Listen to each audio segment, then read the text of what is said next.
Friends, பால்மனோ channel. நாங்கள் வந்து இன்றைக்கி ஒரு ஃப்ரெஷ்ஷான ஒரு டிஷ்ஷு செய்கிறோம். அது என்னென்னா, இன்றைக்கி சிக்கனும் ஈரலும் சேர்ந்து வந்து எப்படி சமைக்கலான்றது தான். பாருங்கள், மிளகு போட்டு அது நான் வந்து வெங்காயத்தை நல்லா வதக்கிட்டு இருக்கேன் எண்ணெயில்.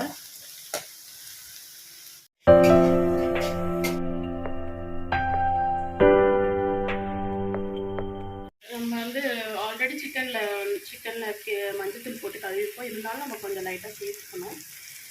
மஞ்சத்தூள் கொஞ்சம் நான் சேர்த்துட்டு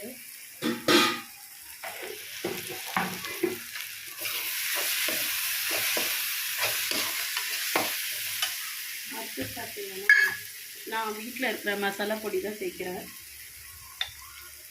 இதிலே எல்லாமே நம்ம அரைச்சிருப்போம் இல்லையா மசாலா போட்டு, அதனால் இதுவே நல்லா டேஸ்ட்டாக இருக்கும்.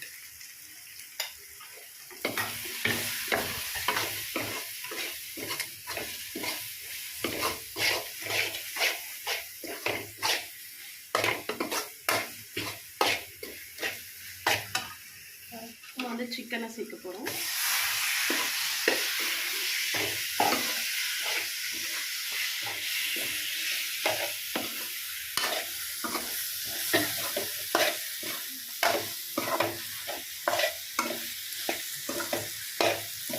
கொஞ்சம் நேரம் மேட்ச் ஆகுது.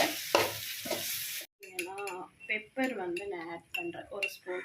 எனக்கு நல்ல காரமாக இருக்கும். கோல்டெல்லாம் நமக்கு வந்து சரி பண்ணும். மிளகுல வந்து நிறைய மருத்துவம் நிறைஞ்சிருக்கு.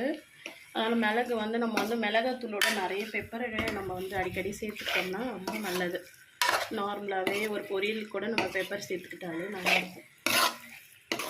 அப்புறம் முட்டை ஆம்லெட்டுக்கு மன சொன்னான் ஆம்லெட் சொல்லு அப்படின்ட்டு. ஆனால் மனவே வந்து ஆம்லெட்டில் போடுவான். அதனால தான் அடிக்கடிக்கு அவருக்கு பிடிக்கும். அதனால் நான் பெப்பர் கொஞ்சம் கூட்டத்திலாவே ஆட் பண்ணிக்கிறேன்.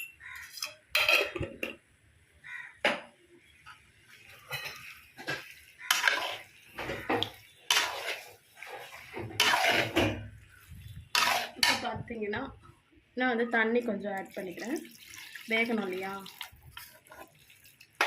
கிரேவியை வேணால் அதுக்கு ஏற்ற மாதிரி நீங்கள் ஆட் பண்ணிக்கோங்க. இதில் இன்னும் 2 சேர்க்க வேண்டியது இருக்குது. நான் வந்து இப்போ வேகத்துக்காக நான் ஆட் பண்ணுறேன். எங்களுக்கு வந்து கொஞ்சம் கிரேவியாக வேணும், அதனால்.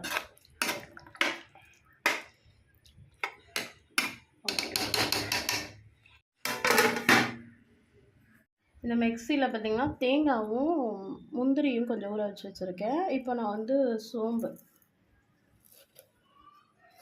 பெருஞ்சீரகம் வந்து நான் ஆட் பண்ணுறேன். இது 3 போட்டு நான் அரைக்க போகிறேன்.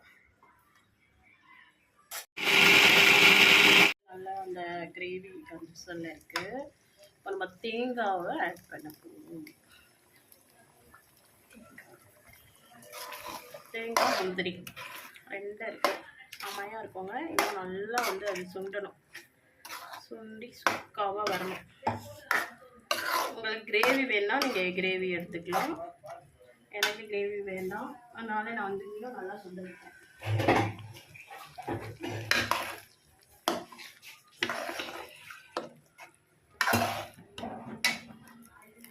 தண்ணி ஆட் பண்ணி இன்னும் கொஞ்சம் கொதிக்க வச்சுக்கிறேன். காரம் வேணும்னா நம்ம பெப்பர் வந்து இது பண்ணிக்கலாம். காரமே சாப்பிட்டுக்கிறேன் லைட்டாக.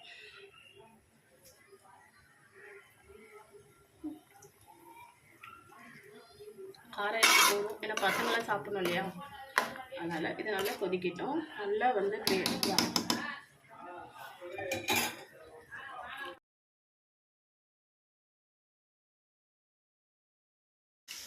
இன்னைக்கான வேதவசனம் பார்த்தீங்கன்னா, நிச்சயமாகவே முடிவு உண்டு, உன் நம்பிக்கை வீண் போகாது. நீதிமொழிகள் 23:18.